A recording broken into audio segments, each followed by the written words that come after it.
BTS member তাদের কারো birthday celebrate বা তাদের কারো কোনো পোস্ট তুমি তোমার রিয়েল আইডিতে দিতে পারবা না। আচ্ছা, আমি আপনাদেরকে একটা কথা বলি, দেখলাম দিশাকে নিয়ে অনেক অনেক ধরনের ট্রল করতেছেন যে এটা সেটা। তো যেটা হচ্ছে দিশার প্রায় 4.5 লাখের একটা পেজ যেটাকে হচ্ছে আনপাবলিশ করে দেওয়া হয়েছে, অ্যান্ড দিশার ইনস্টাগ্রাম আইডি যেটা ছিল ওইটা আনপাবলিশ করে দেওয়া হয়েছে, অ্যান্ড দিশার আইডিও আনপাবলিশ করে দেওয়া হয়েছে যেটা অরিজিনাল আইডি ছিল। কিছুদিন আগে আরেকটা আইডি উঠেছিলাম, সেটাও দিশার আনপাবলিশ করে দেওয়া হয়েছে।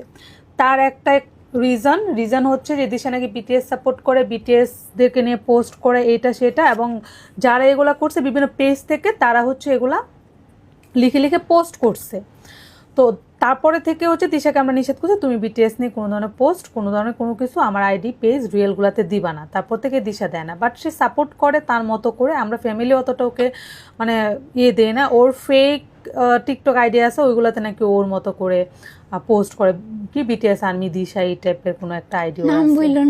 আচ্ছা, যাই হোক, তো না জেনে কোনো ধরনের কোনো কথা বলবেন না। আমরা ফ্যামিলি থেকেও অতটা সাপোর্ট করি না ওকে। এখন ও পছন্দ করে ভালোবাসে, সেটা ওর ব্যাপার।